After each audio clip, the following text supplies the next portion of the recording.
RUU Mufti yang dicadangkan ataupun direncanakan untuk dibentangkan di Parlimen di dalam tempoh yang terdekat ini.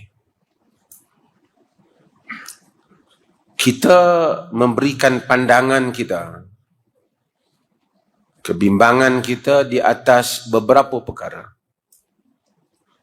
Pertama, di atas kesempitan ta'rif yang akan memberikan kesusahan, perpecahan, kafir mengkafir, sesat menyesat di kalangan kaum muslimin.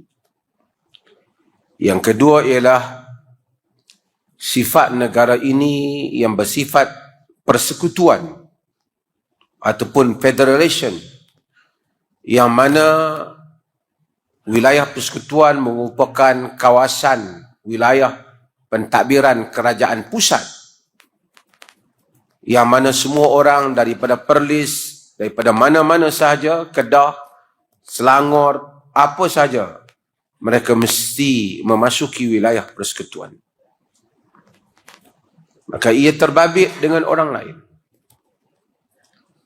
Apa yang hendak dikemukakan itu, seperti mana yang kita semua tahu, ingin menjadikan wilayah pentadbiran kerajaan Malaysia, keislaman seseorang itu tidak mencukupi untuk diiktiraf sebagai terlepas daripada sesat dan salah, melainkan hendaklah dia berpegang kepada sekolah pemikiran Asy'ariyah dan Maturidiyah. Itu pun tidak cukup. Selain daripada isu mazhab 4 yang mungkin ia tidak begitu membebankan, hendaklah dia bertasawuf dengan tasawuf Al-Ghazali dan Junaid Al-Baghdadi. Jika ciri-ciri ini tidak cukup, seseorang yang berada di dalam wilayah persekutuan tidak diiktiraf sebagai Ahlus Sunnah. Dan jika tidak diiktiraf sebagai Ahlus Sunnah dalam kerangka pemikiran persekutuan dan tanah Melayu ini, kita tahu bahawa natijahnya dia berada pada mazhab yang sesat. Itulah yang cuba mereka laksanakan. Dan mereka mendakwa kononnya Asy'ariyah dan Maturidiyah itu adalah merupakan mazhab majoriti rakyat negara ini. Sementara yang mendakwa itu pun bukan saja tidak tahu mazhab itu, nak sebut pun tak lepas. Ada yang sebut Asy'ariyah, ada yang sebut Maturidiyah, ada yang sebut Murudiyah. Belum lagi ditanya apa yang ada di dalam mazhab berkenaan. Bayangkan umat Islam yang begitu luas dan ramai ini nak dipecahkan dan dihukum sesat. Kemudian mereka membuat perhimpunan yang mereka namakan dengan Perhimpunan Perpaduan Ummah atau seumpama. Adalah lebih kurang sekitar 1,000 orang barang ataupun kurang hadir. Walaupun mereka mendakwa kononnya puluhan ribu. Barangkali lebih kurang jumlah yang hadir dalam kuliah kita pada malam ini.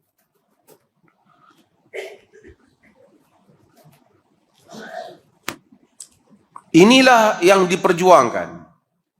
Saya menyebut duka cita ia berlaku pada zaman kerajaan Madani yang berbicara tentang inklusif, bukan eksklusif.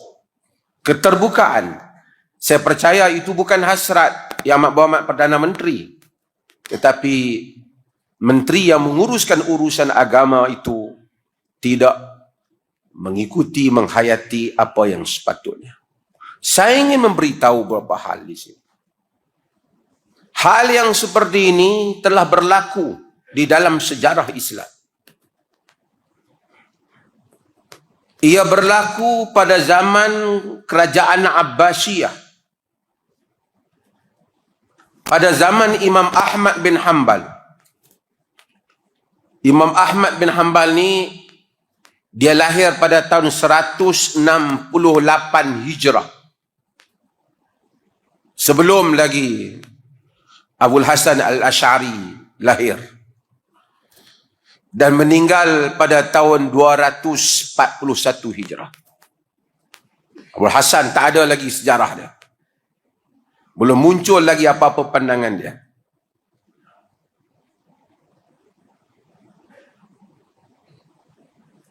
Imam Ahmad mula mendapat tempat yang besar dan menjadi guru yang besar daripada awal, terutama pada zaman tahun meninggalnya Al-Imam Syafi'i rahimahullah pada tahun 204.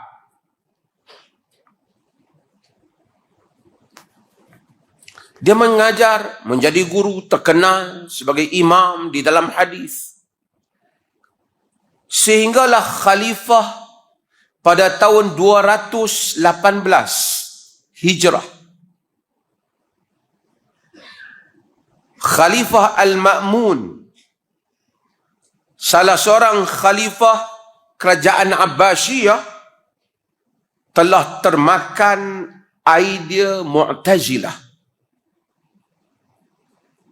Mu'tazilah ini dia ada beberapa perbezaan dengan Asy'ariyah. Tapi dalam kes ni tak banyak beza, tapi saya akan sebut sedikit. Khalifah Al-Ma'mun pada tahun 218 mula menerima idea Mu'tazilah. Dengan idea Mu'tazilah itu dia memulakan tidak menjadikan rakyat itu tidak cukup sekadar Islam, tetapi hendaklah diuji akidahnya. Iaitu tentang isu dia panggil khalqul Quran. Kejadian Al-Quran. Adakah Al-Quran ini makhluk atau bukan makhluk? Ulama-ulama Ahlus Sunnah dan umat Islam sebelum itu tidak menimbulkan isu itu. Tetapi Mu'tazilah karena isu perdebatan dengan Kristian, isu pemikiran falsafah Greek Yunan yang telah masuk dalam buku-buku melalui beberapa orang tokoh, ketika itu muncul satu orang yang terkenal dengan kuatnya idea ini, Bishr bin Ghiyath Al-Marisi. Dan muncul juga orang yang menjadi mufti. Ketika itu dia panggil Qadil Qudah bagi kerajaan Abbasiyah, yaitu Ahmad bin Abi Du'ad. Mereka ini kuat mempromosi idea ni. Seseorang bila di Islam tak cukup, kena tanya dia kata Quran makhluk ataupun tidak. Asy'ariyah dengan Mu'tazilah dalam hal ini sama, Quran makhluk. Cumanya Asy'ariyah memperincikan yang makhluk itu yang ada tulisan dan huruf yang turun pada Nabi, kalam dibezakan dengan kalam ini dan kalam hakiki ataupun kalam nafsi dengan kalam yang ada yang dibaca dan didengar oleh kita. Sama dengan Mu'tazilah, tapi Mu'tazilah lebih lajak lagi. Sedangkan Ahli Sunnah generasi awal tak bicara masa itu. Masa itu Asy'ariyah belum muncul, hanya ada Mu'tazilah. Khalifah Al-Ma'mun mula bertanya ulama akidah mereka.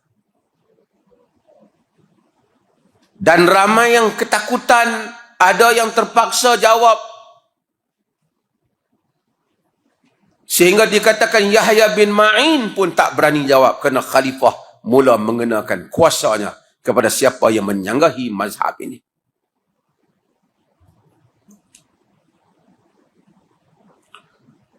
Selepas Al-Ma'mun tidak ada, naiknya Khalifah Al-Mu'tasim. Walaupun Mu'tasim ni bagus tentang cerita dia telah menyelamatkan Amuriyah, tapi akidahnya Mu'tazilah. Mereka telah menguji para ulama. Ada ulama yang terpaksa cakap berbolak-balik bukan untuk menyelamatkan tauriah, bukan kerana nak berbohong, tapi nak mengelakkan masalah. Imam Ahmad firm menolak benda ini, sehingga Khalifah Mu'tasim menangkap, menguji Imam Ahmad, dan penghasutnya ialah mufti, iaitu Qadhi Qudah ketika itu, ataupun tokoh qadi besar, hakim besar syariah. Dulu tak ada jawatan tu disebut mufti, Qadhi Qudah. Ahmad bin Abi Du'ad. Dia menggerakkan semua gerakan Mu'tazilah, tokoh-tokoh Mu'tazilah dalam negara, dan menyatakan uqtulhu ya khalifah wa damuhu alaina. Bunuh dia wahai khalifah, darah dosanya ditanggung oleh kami. Kan dia layak dibunuh. Imam Ahmad disebat oleh tangan Mu'tasim sendiri. Walaupun Mu'tasim cuba pujuk Imam Ahmad, kau kata, jangan katalah makhluk supaya aku dapat lepaskan kau. Kata Imam Ahmad, datangkan satu ayat dari kitab Allah ataupun sunnah Rasulullah yang membolehkan aku menyatakan hal ini. Disebat Imam Ahmad pada bulan Ramadan dalam keadaan dia berpuasa. Dipenjarakan 2 tahun lebih. Dan semua ulama dan rakyat diuji akidah mereka. Islam saya tak cukup. Macam ni lah. Nak kena tahu dia akidah apa. Quran makhluk ataupun tak.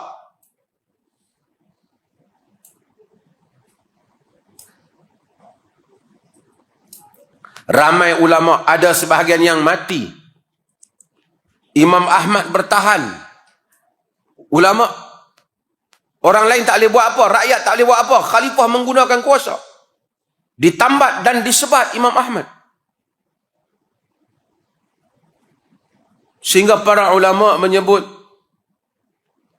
asamallahu al-ummata bi Abi Bakr yaum riddah wa bi Ahmad bin Hanbal yaum al-mihnah. Allah selamatkan umat ini dengan Abu Bakar pada hari peperangan, pada hari riddah, hari murtadnya orang ramai-ramai.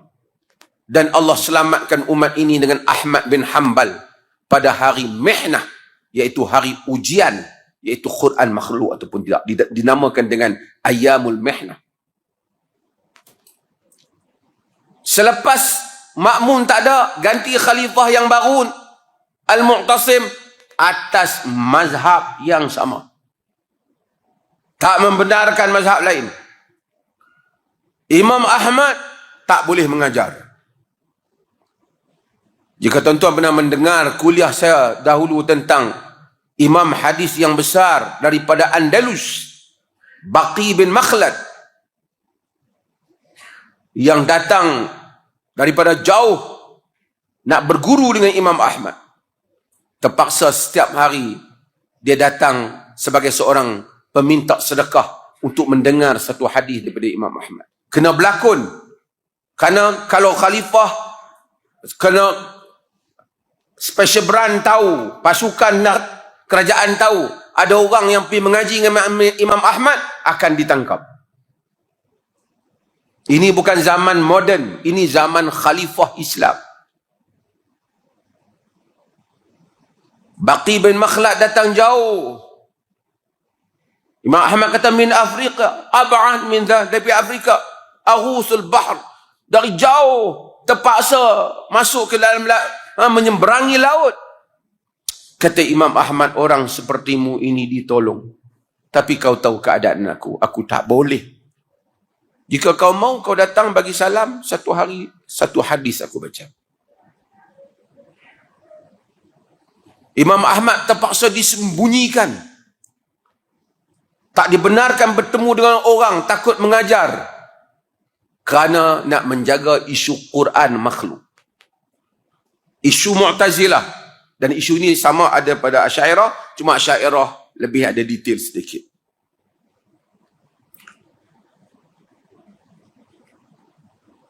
Tuan-tuan, habis Khalifah Mu'tasim meninggal dalam keadaan akidah itu. Naik Al-Wathiq, Khalifah yang berikutnya, masih lagi dalam akidah itu. Tetap Imam Ahmad dan ramai ulama ahlu sunnah tidak boleh mengajar.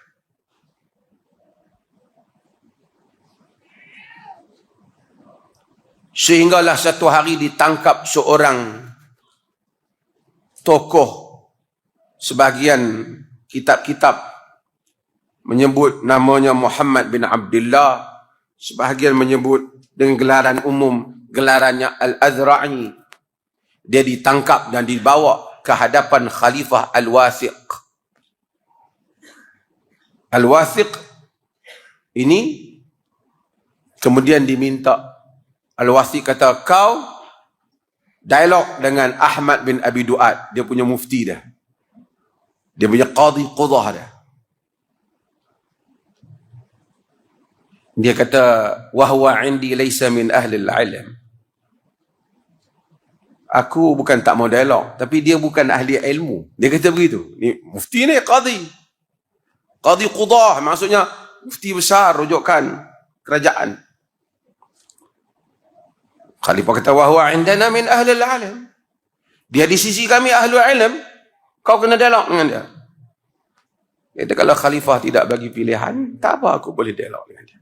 Masa awal dia tak mau tengok bermuka Ahmad bin Abi Du'ad. Yang ini Ahmad bin Hanbal, imam. Yang ni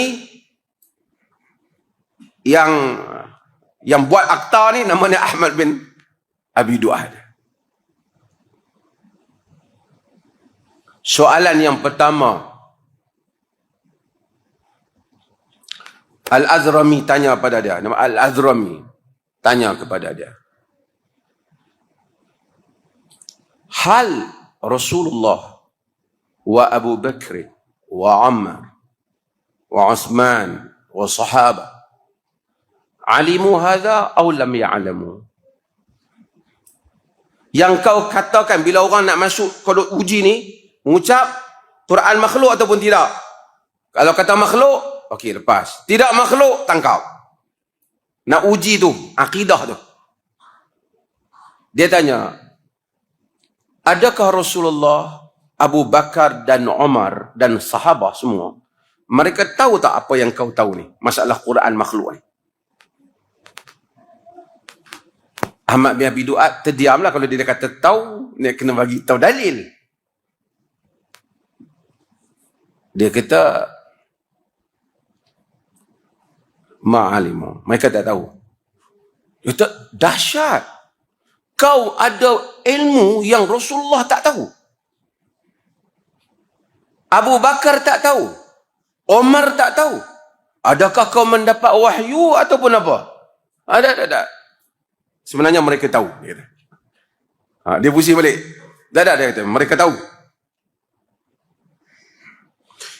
Dia tanya, kalau mereka tahu, adakah mereka menyeru kepadanya, mengajarnya, menguji orang tentangnya, bertanya orang apabila orang itu telah Islam, mereka bagi tahu? Kalau mereka tahu, mereka ada tak seru dalam mana-mana dalil kau, dalil Quran dan Sunnah, menunjukkan mereka menyeru orang kepada apa yang kau seru, menguji orang lain, memaksa orang lain dengan apa yang kau paksa. Ada tak mereka buat hal itu? Jadi dia tak boleh nak jawab. Kalau dia kata paksa, tak ada dalil. Dia kata, tak ada. Ahmad bin Abi Du'ad kata tak ada. Dia kata, jika sekiranya mereka tahu seperti mana yang kau dakwa, Tapi mereka tak menyuruh orang kepadanya, tak memaksa orang untuk menerimanya, tidak menguji orang tentang agama dengan perkara ini. Mengapa tidak engkau berlapang dada seperti mana Rasulullah dan para sahabahnya berlapang dada, tidak melakukan hal ini? Kenapa engkau nak melebihi mereka? Jika engkau betul, tak apalah kau. Jika kau salah, biarlah kau seorang salah. Jangan nak suruh orang lain pun salah. Mengapa engkau tidak tinggalkan orang ramai seperti mana Rasulullah dan sahabat tinggalkan mereka daripada membicarakan hal ini?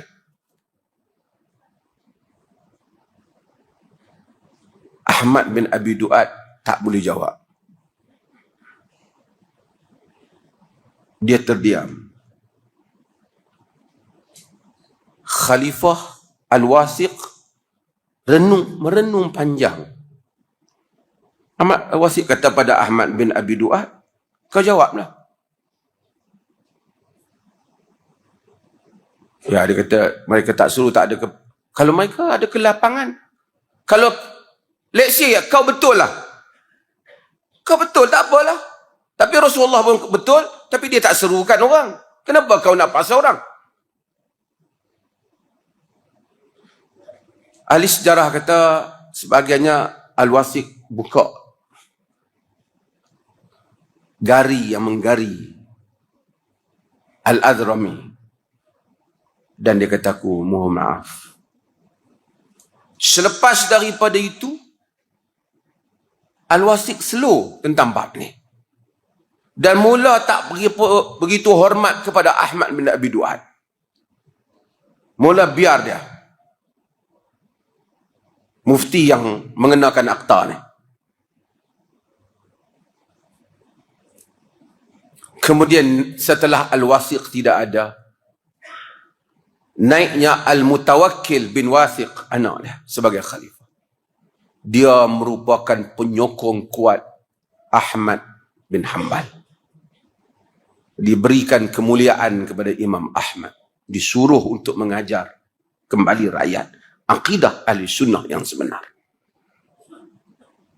Tetapi fitnah itu berkelangsungan sekitar 15 tahun lamanya. 3 penggal pilihan raya.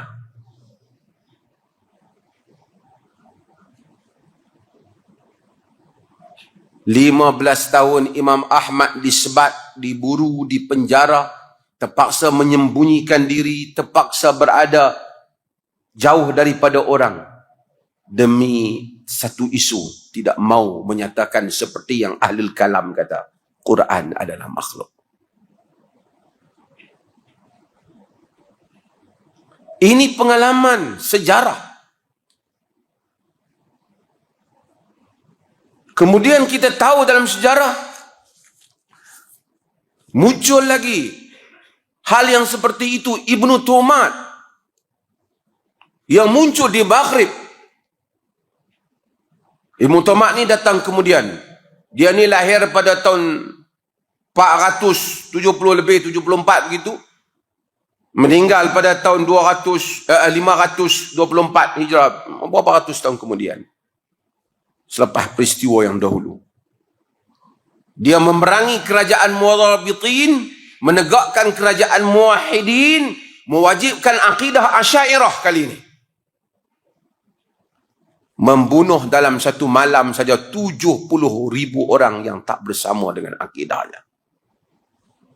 Buku dia sekarang itu, Akidah Mursyidah itu, diterjemahkan dan disebarluaskan oleh golongan-golongan konservatif ini dalam negara kita. Termasuk yang hadir di dalam perhimpunan-perhimpunan ini. Mereka mengepalai buku Ibnu Tumat ini. Ibnu Tumat ini.